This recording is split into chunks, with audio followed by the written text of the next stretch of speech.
Kuphina kuphi emakhaya amadolobheni asekomplasta khona sanibukela ke bekunene ke ehlelweni ilungelo lakho it's your right sesikhona ke thina mavulandlela sikulethela ke lihlelo bukhoma lapho ke SABC 1 lihlelo kulithinza wena nako konke namalungelo akho njengemthengi. This week South Africa joins the world in marking World Consumer Rights Day.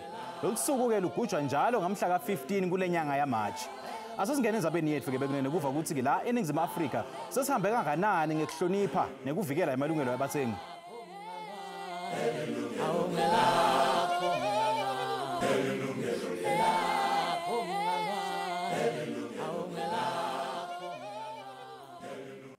Manje kukhuluma ke kabanti ngale nyanga ye World Consumer Rights Day nekuthi ke usho ukuthini ke kubathengi baseNingizimu Afrika asasimukele ke thezi mabuza lomele iNational Consumer Commission siphinde sibe na Kwanda Vabaza lo tositshela kabanti ukuthi ke ngabe lento basitha kanjani office lelisha labo le National Financial Ombudsman. Welcome to both of you. Thank you so much for joining us. Thank you. Thank you for having us. Ngicela ngayo ke mshengu ukuthi ke njengoba mhla ka 15 sigubha ke iWorld Consumer Rights Day. Kepha ke bathengi nama consumers alike, is there a reason to celebrate? Ngibona ngazuthi kubathengi kukhona vele lokho lesingakucelebrate ngoba sibona ngazuthi sesihambe umgamo wabamutse because sibenawo ukushintsha kwemithetho sibenako futhi nekukhula kwemahhovisi ethu njengoba bona nje ukuthi njengekukhula kwethu siyakwazi ukuthi sisebenzisane nama provincial consumer affairs offices sisebenzisane nalamanye ama regulators kanjalo kanzi futhi siphindze futhi saba imbumba singema regulators lawa lekavikela abathengi ukuthi sihlangane under the Consumer Protection Forum kwendela ukuthi nasifika emalangeni la kanjengalawa sihlangane sikhulume ngavilinye ma regulators lokho kwendela ukuthi wena njengemthengi nangabe awuvisisi ukuthi maybe lesikhalo sakho singabe siku Consumer Protection Act noma ngabe siku Financial Services then siyakwazi ukuthi ngalesikhathi samanje nasihlangene sikwadi ukuthi nangabe sihlangana nawe umunye siyakwazi ukuthi sihlale nawe phansi sicazulule wathi ukuthi no nangabe lokhu ngibhekene nayo then you can even choose a regulator there and there lo la ngakwazi ukuthi akuside so njengoba sitohlanganyela eFree State that's exactly lokho lesitokwenda ukuthi sihlangane sibe imbumba sikhulume ngavilinye. Kuya ngani vele mshengu lokuthi tindzaba letinje ticatululwa njalo njenge Consumer Rights Day? Why isn't it ukuthi ke every day kube iWorld Consumer Rights Day? Ngoba ke siyathi ukuthi ama consumers ahlala anetikhalo every single day.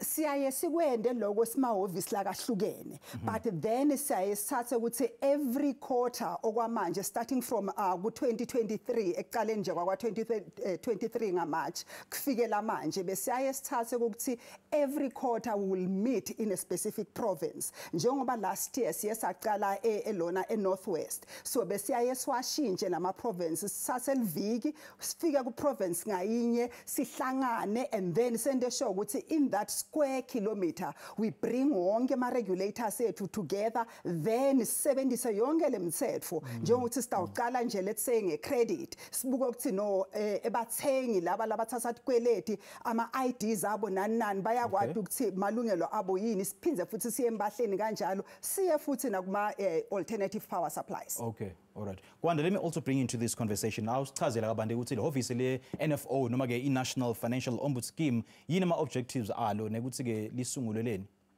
So I think before it was established the National Financial Ombud Scheme we had a lot of different financial ombuds dealing with different issues. Yes. And in most of the times, it led to a lot of confusion for our consumers because you'd get our complaints that are overlapping amongst the schemes, and consumers will be now confused as to ayakubani to resolve this complaint. So now, to try and resolve the confusion, National Treasury and the FSCA commissioned a report by World Bank, and World Bank then decided or suggested that actually to resolve this issue, then let all our financial ombud schemes combine into one house with a single scheme with a single process to resolve complaints instead of having different schemes, having different processes. And because of that, then we now have this one organization, the NFO, and basically the simple objective of this NFO is to resolve all financial complaints by consumers against our FSPs, the financial services providers. What kind of financial complaints is the NFP dealing with? Noma ke put simply, ngumaphi lama ombudsman lala ngeniswe kuleli hhovisi lenu lelisha? So currently we have the Ombudsman for Banking Services, the long-term and the short-term insurance, and as well as the credit. But I think the main aim and the end goal is to have the pension funds adjudicator as well as the phase ombud as well joining into this scheme. Okay. So nangabe ke kune issue le outstanding noma ke any outstanding issue from the previous financial ombudsman, now that it's now incorporated into this new scheme, the NFO, does it mean ukuthi leyo issue bayoqala kabusha noma it'll be a continuation of that issue? So it is a continuation of that issue. So the NFO will only be dealing with issues from the date when we came into being. So the NFO only started May 1 March. So our complaints received from March onwards as dealt by the NFO. But like you're saying, our issues that come before the NFO, what will happen is that they will continue being dealt with by the previous rules, basically. But if there is an appeal, so if people are still not happy with the ruling, then the new rules then also apply. So lokusho ukuthi manje onke lama hhovisi ama ombudsman sekavaliwe. So there's no longer now a Ombudsman for Banking Services, there's no longer a credit ombud, but within the NFO we have departments, the 4 departments. We have banking, we have credit, we have long-term insurance, we have short-term insurance as departments. Right. So Mshengu, do you get a sense ukuthi ama consumer sabayawadi namalungelo abo? Do they grasp or are they grasping their consumer rights? Kona sihamba kancane ngoba nje nase ubuka lama complaints still lawa la kafika kithi siyasibona ukuthi ngazuthi abantu abakwati ukuthi babone ukuthi empeleni ngicomplaina ngani. Lokhu ngisho nje njengoba kwanda bekasakhuluma ukuthi umuntu uthenga imova and then aphinde futhi athenge ne warranty angathi ukuthi nangabe then abantu be warranty abayilungisi le mova, then where do I go? Kusho ukuthi then baya understand ukuthi bayakwati complain but abantu ukuthi how to decipher noma ayihlukanise le complaint yakho sekune mova kune warranty. Kanti futhi lekhona lesikubonako especially kulomnyaka lo khona njengoba siqubulo sethu sithi a safe product, safe consumers. Lokuthi sithathe lesiqubulo ukuthi besifuna ukuthi futhi silethe kubathenga emakhaya ukuthi especially nasikhuluma ngema products njengekudla ema rights akho aqala kuphi njengoba na ungadi ukuthi ngithengile kumele ngibe ne receipt nase lempahla imoshakele awukwati ukuthi exercise ema rights akho. So siwati nje ngokuthi ngine right yokuthi ngabuyisela impahla emuva but asathe ma obligations lokuthina njengabathengi kumele sikwende like ngibe ne receipt ngathi ukuthi ngithenge kubani ngathi ngifunze lona ama user manual. So asikuthathi lokuthi sinema obligations sikhuluma nje njengawa lengemoyeni. Yes. Alright, asishiye lapho ke bekunene ke sithi shiyela ngasetitolo siyabuya khona manje leli ilungelo lakho.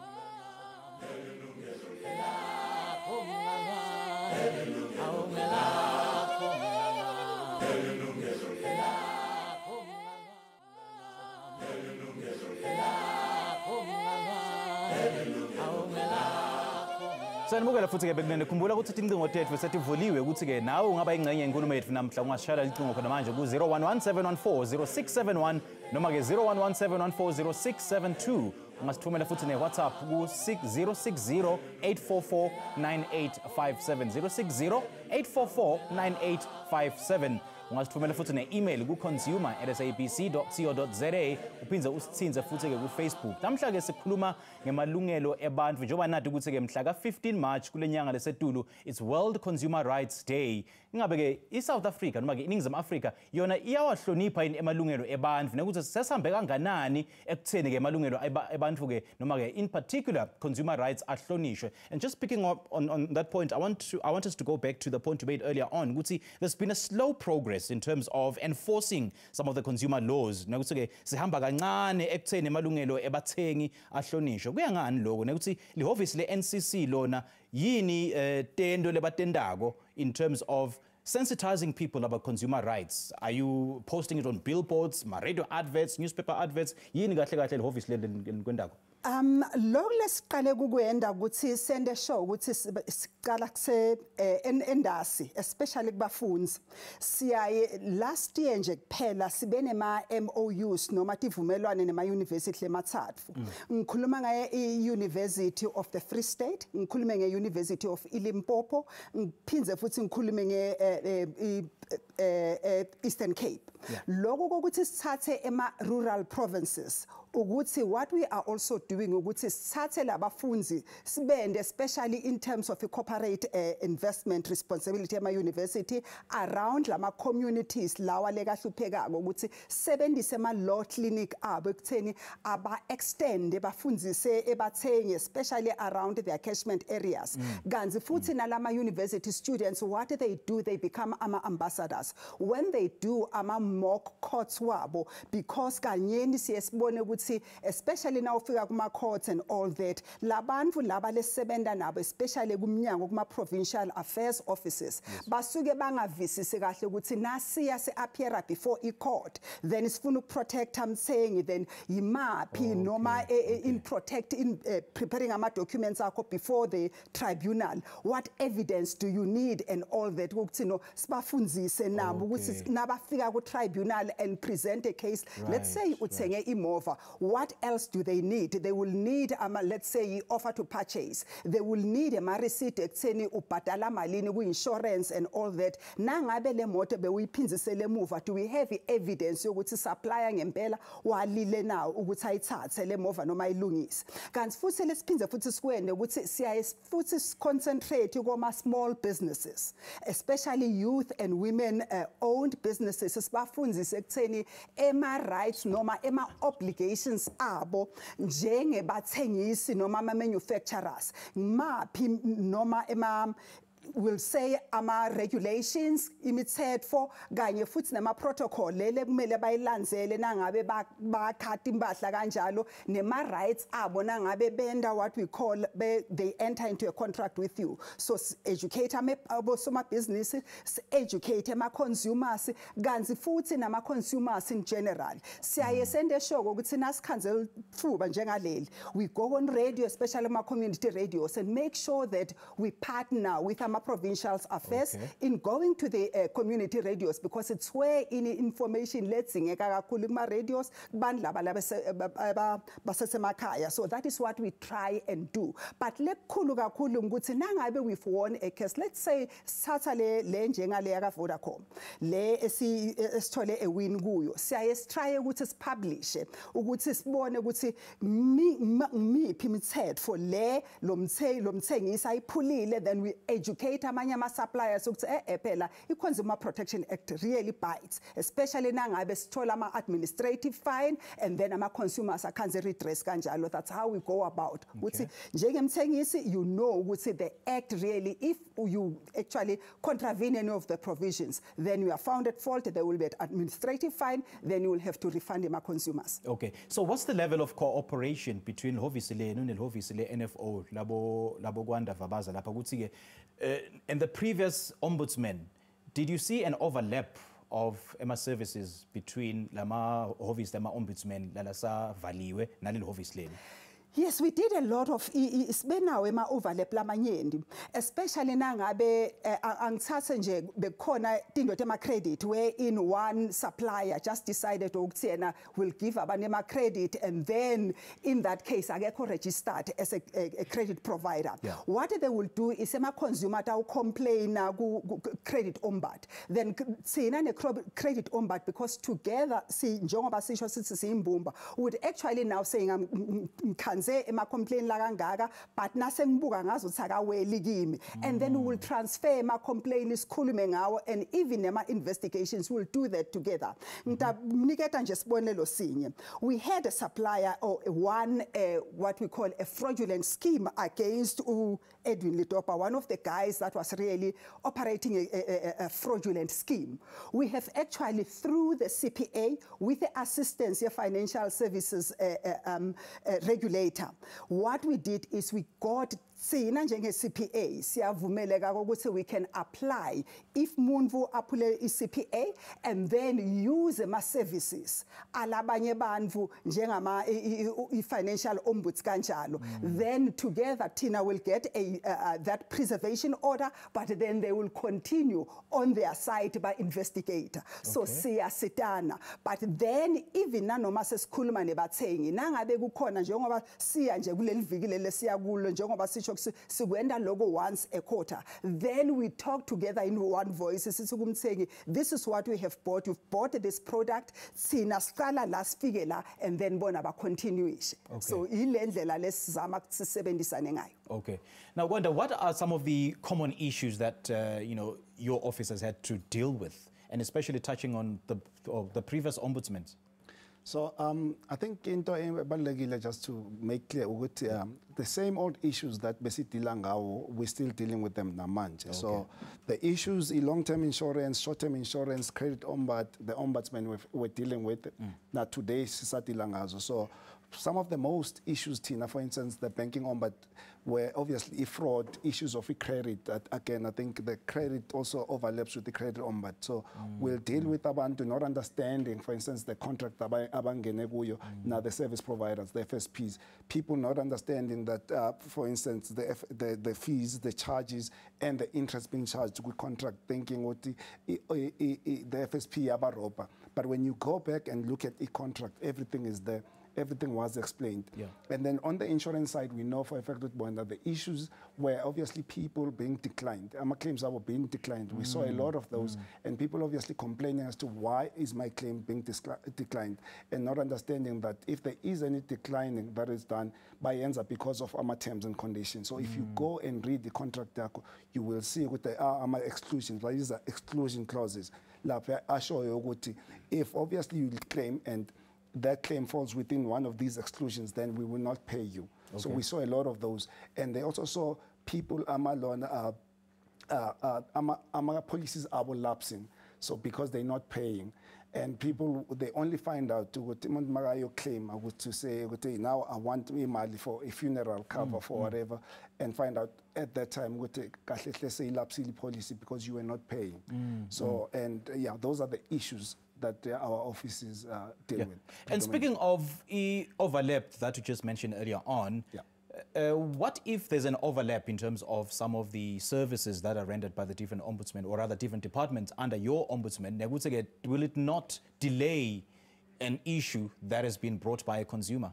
So yes, there used to be a delay. Besizoyithola thina as the ombud, and then umuntu ahlale siso kwi-bank, and then the bank takes, for instance, let's say 15. The first is 20 days, then they take 15 days, which is a month. Then they come back and say, this is outside of your jurisdiction. Finally, year with insurance. That is after a month. But now, all that obviously, it's gone away. Because now, as soon as you told her, whether it's an insurance, it's a banking, so within the department, this is your part. You will deal with the insurance part. Tina, whilst we're busy dealing with the banking part, and then just compile one report as we are with consumer. So there's no longer delays. Got you. All right, asishiye lapho ke mbukeli size ke shelela ngasetitolo. We'll be right back. Leli Yilungelo lakho, don't go away.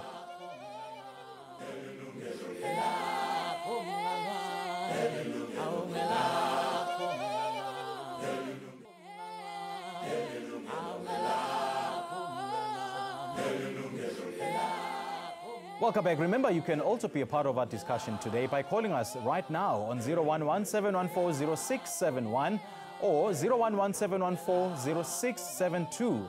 Ungasithumela futhi ne-WhatsApp ku-060-844-9857.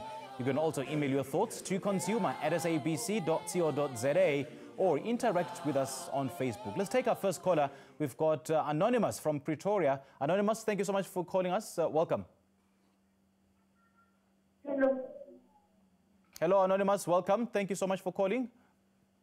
I don't understand English. You don't understand English? Okay, you can, speak whatever language that you're comfortable.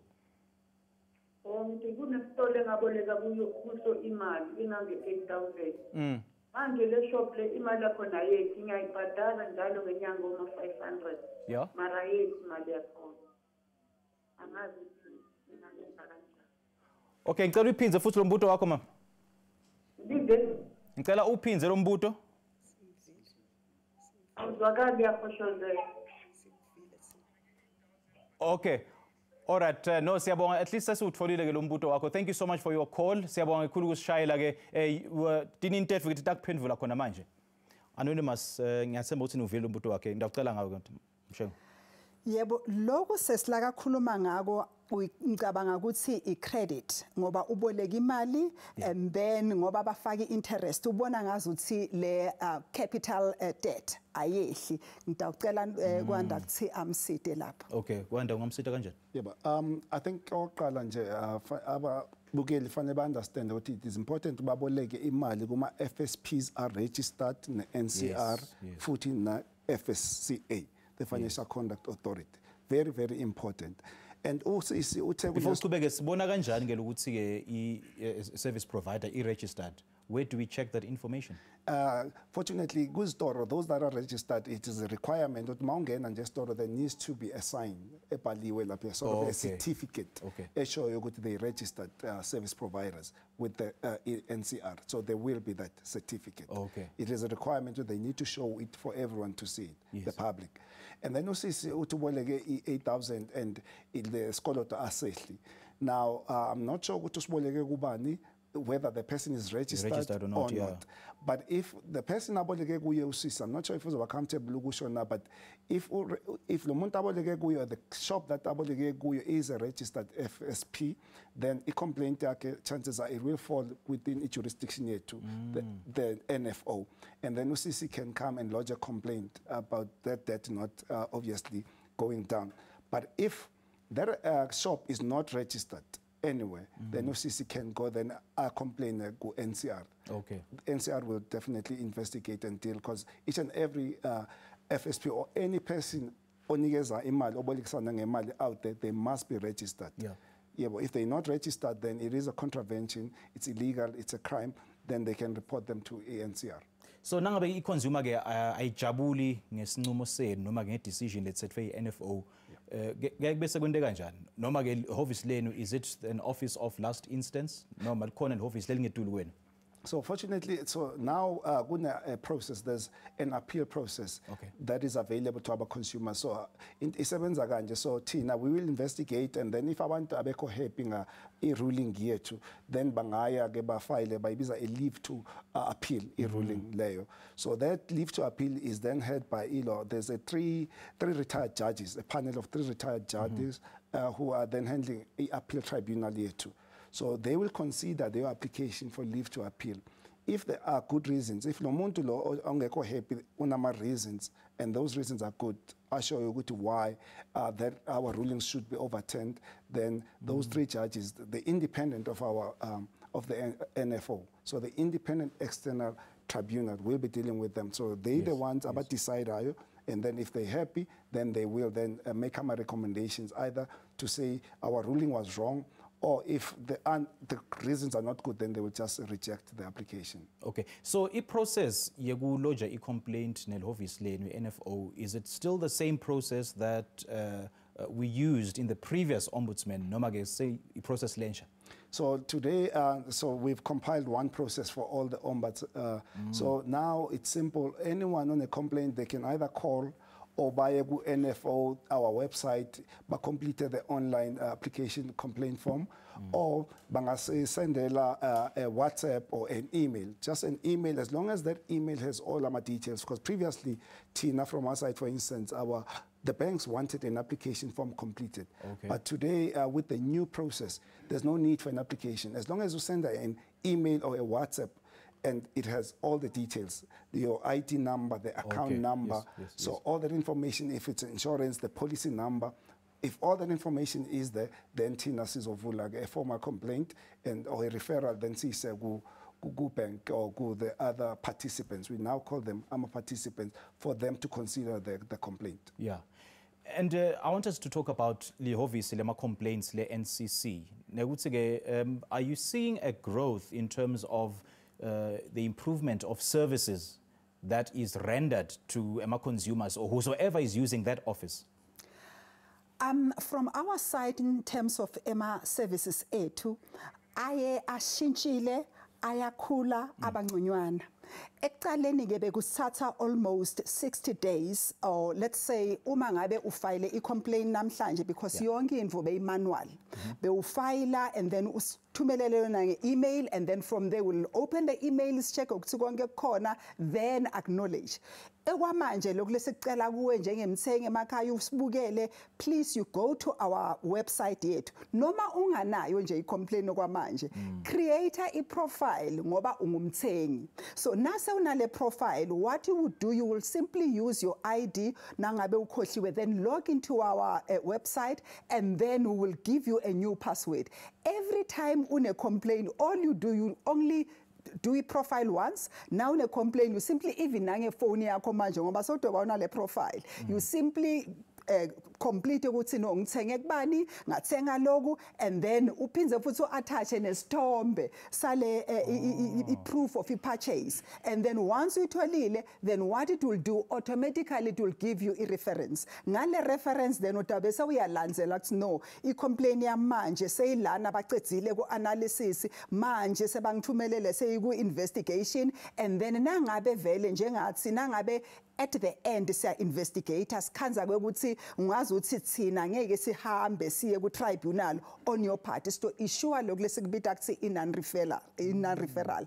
Kithi ke nas issue non-referral kusho ukuthi thina njengemnyango asibi ema prosecutor on your behalf, asibi ngummeli wakho. Utothatha ke wena le non-referral bese uyadiyela wena ku tribunal. Nale bunye bufakathi le maybe stakutshela nje nase issue le non-referral ukuthi no, si issue non-referral ngoba let's say i-complaint yakho it's above 3 years noma asinabo bufakazi lebwanele kokuthi thina njengemnyango singaya ku tribunal on your behalf, sesikuniketa ama reason, so sewena utawulungisa nangabe uyafuna kuya phambili bese uyachubeka uya tribunal uyadiyela ke. Before ngilodge i-complaint ukhuluma ke nge-profile lekumele ke ngivule ke online, yini kumsebenzi wale profile nekuthi siphocelelekile yini kuba nale profile ngalama magama ke ukuthi ngeke ningiside yini if le profile ingenayo? And kukhona lokho lesikubita ukuthi know your customer, know your client.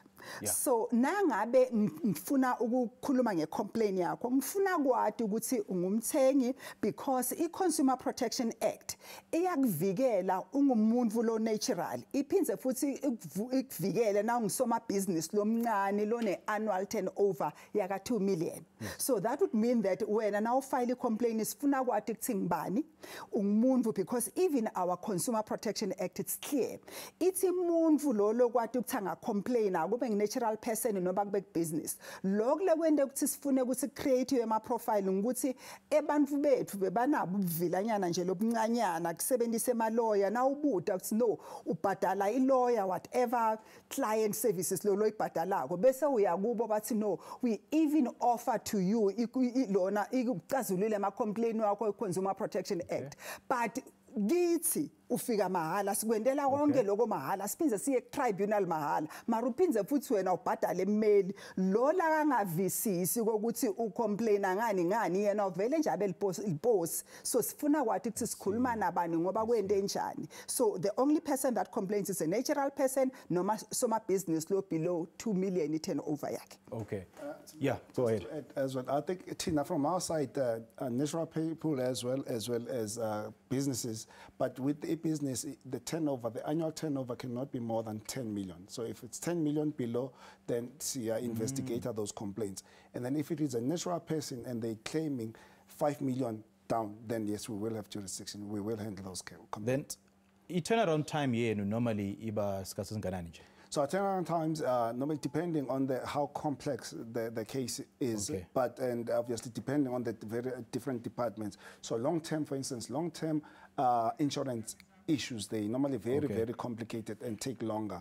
But with the credit banking, so our aim is to resolve all the complaints, if they complicated, this within 4 months. If they're not complicated, then with 30 days or so. Right. Yes. KYC, which is a very very important component in terms of solving a consumer issue, in terms of understanding the consumer and understanding the issue. So just how user-friendly is your office or your services that you offer? So fortunately, Tina, the people, any person who's a complainer against the bank, normally they have a contractual relationship with that bank. So they already banking with that bank, or they already have insurance policy with that insurance company. So already information yabo say corner. So it's easy. Okay. So as long as, hence I was saying, as long as you provide your ID number and the account number, the policy number, then already we're able to identify you, as well as Ilona, the participant is already also able to easily identify you. So because of that, obviously, if the participant cannot find the policy, or if the bank or the participant is not able to find their account and you do not exist in their records, then it's difficult, unfortunately, exactly, then we will not be able to assist. Okay. Asishiye lapho ke. Mbukeli, siseshelela ngasetitolo, don't go away.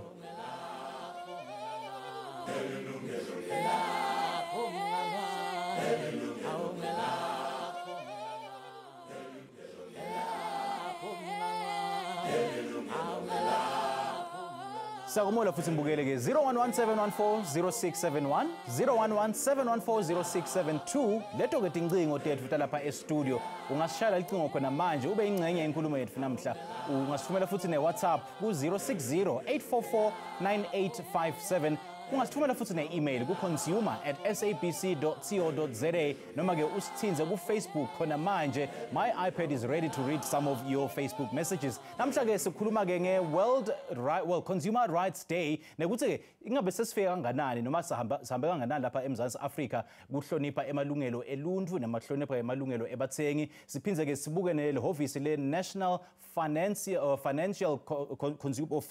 Ombud Scheme, which is a consolidation of the different or the previous financial ombudsmen. Sinakwanda Vabaza from the NFO, kanye na Magetezi Mabuza from the NCC.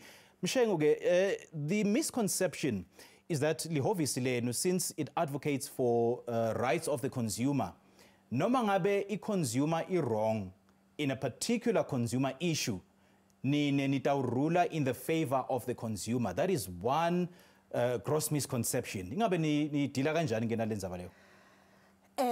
Sina ke we are, besides nje ukuthi simele bathengi, so ekumele nabathengi ngilapha lesiba proactive khona nasikhuluma kukhona lokulesikhuluma ngako ukuthi siba proactive njengale khathi sikhuluma ngema scams, sikhuluma ngema product recall ekutheni your safety and all that. But nasita ku complain, what we are looking at ukuthi we are a fair entity that looks at both sides. So njengebameli bakho kumele sende show ukuthi nasikumela sinabo bonke nje bufakathi lobule bukhona as evidence that is admissible e court. Kungakho ke sithi na complain sicela let's say ma receipt siceleni, and then send a show ukuthi nawe njengemthengi ube compliant ekuqaleni before we take your matter and proceed to the tribunal. Because nasikhuluma ngemthetho, i-purpose ye-Consumer Protection Act is to have a fairness in the market, both for a supplier the consumer. Leko ukuthi mthengi uyingosi, yebo uyingosi ekutheni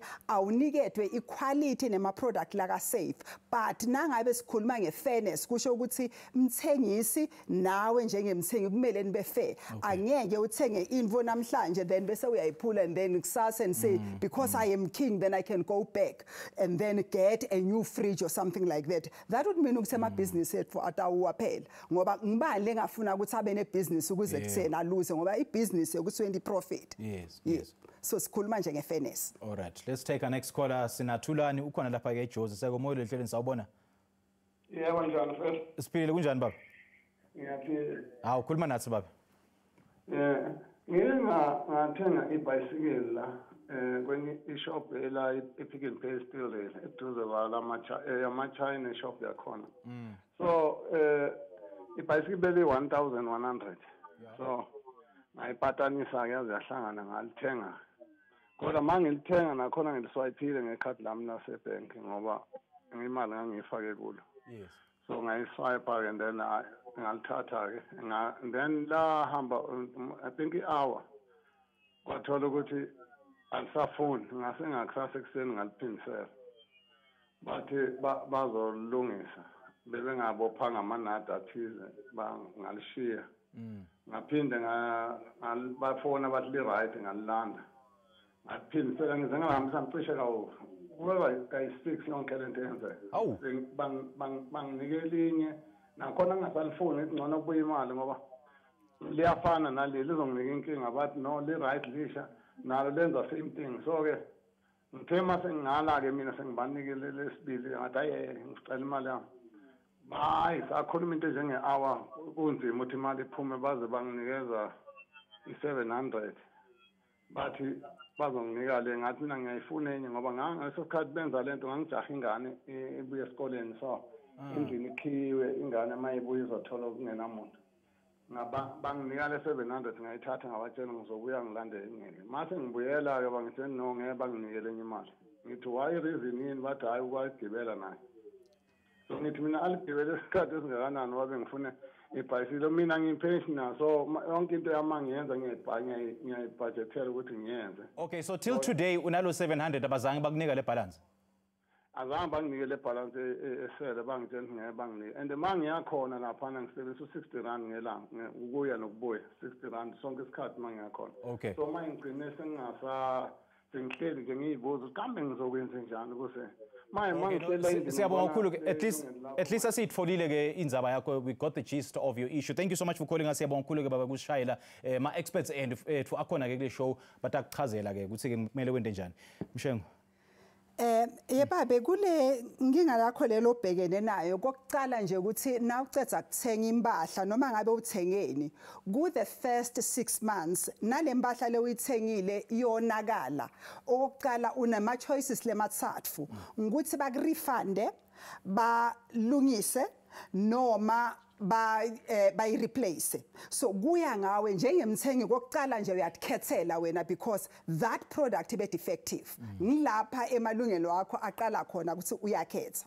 Nangabe ukhethe ukuthi abakurefund there and then within the first 6 months kumele emthengisi akurefund there and there without any question. The only time where in sikhuluma ngokuthi i-user fee noma lokuncane emthengisi angakuthatha ngilekhathi nangabe ubenefitile, let's say le bicycle ube uhambe ngayo maybe after 6 months or so then ibe iloki imosheka, is then that lata uthi khona no uyisebenzisile because you cannot just benefit for free. But nangabe vele yamosheka within 6 months you've got a right yalo 300 lolo sele.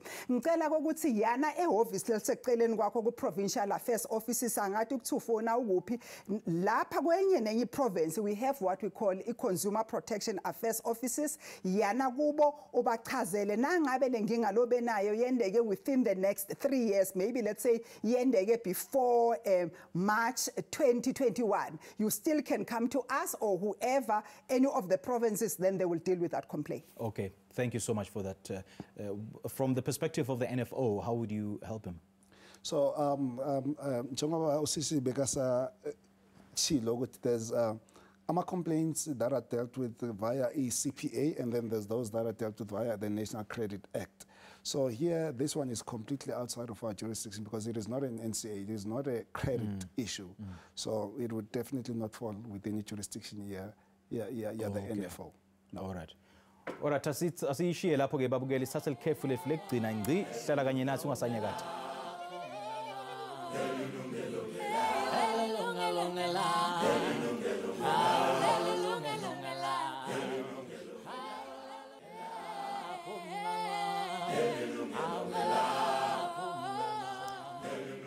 Welcome to our final segment. Siyaqhubeka futhi nenzaba yethu namhla ke ngelishwa ke tincingo tethu setivaliwe for the day. Now, Wanda, I want us to talk about some of the gains and the challenges that you've seen in the consumer space, and especially in terms of conflict resolution between service provider and consumer.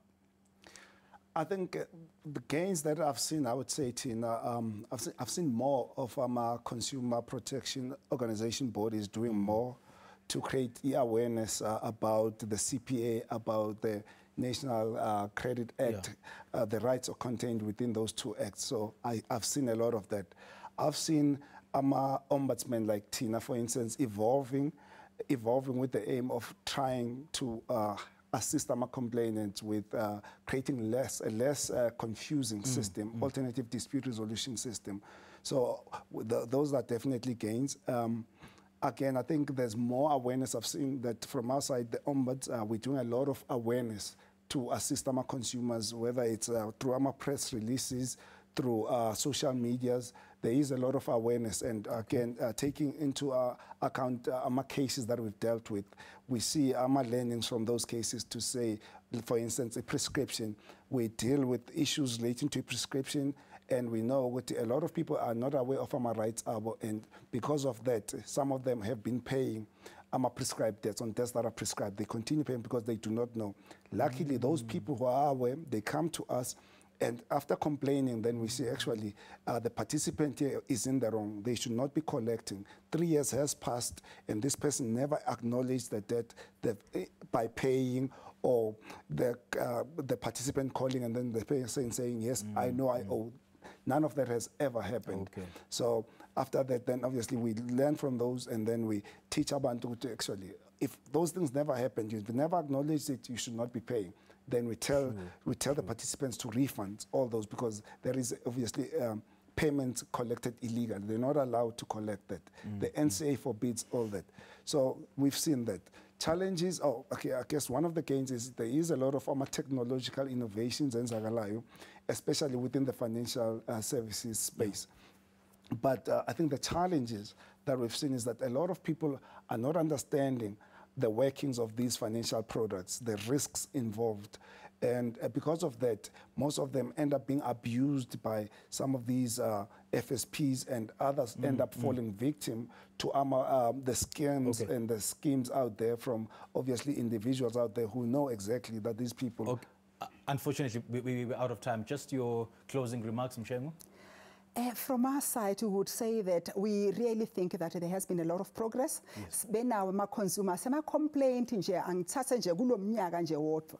Sikhuluma ngema-suppliers laka ngu-410 lawa leswa-investigatile, sacethe ama-complaints wakhona. Nasikhuluma wonke lo 410, have they been resolved? Yes, nje ma-suppliers lawa lesiyende ema-investigation. Okay. And then what we're looking at the redress. Directly imali lebathengi naba-complainer lebayitfolile emaphaketheni abo sikhuluma like 5.4 million just for this year only. And then nasesikhuluma ngema lokhu lesikubita kusema administrative fine sikhuluma nga 1.4 million, where in a suppliers after ses investigated, then a tribunal says stand fine nina sikhuluma nje ngo 1.4 million ma different suppliers. But lekhona lesibalulekile futhi ema product recalls ukuthi we have developed kuma product recalls njengoba sikhuluma, but lekhona lokhu lekusiphindisele emuva ekutheni singacethi some of ama investigations kuma product recall gambukela wethu njengebathengi. So that is a problem. Kanza ukuthi product ine problem, and then bathengi bafika esitolo bamoshe. Maketheze Mabuza kanye nawe Vavaza, thank you so much for joining us. We do appreciate your time. Thank you. Thank you. Kwanye lombukele sesifikele emaphethelweni ehlelo lethu namhla. Ngithatha sibonge ivakashi lethu ngesikhathi sabo. Ngithanza bonga kanye nani ngibabukele emakhaya ngekuba nathi kuze kube manje. Sihlangane futhi ngesikhathi lesitako lapho ke sitawube sinilethela ke lenye indzaba letawutsinza wena nemalungelo akho njengemthengi. From Macy Mpiwe Ngongwane and the rest of the team, sizinisale kahle. Wishing you all a great week ahead. Cheers. Hallelujah.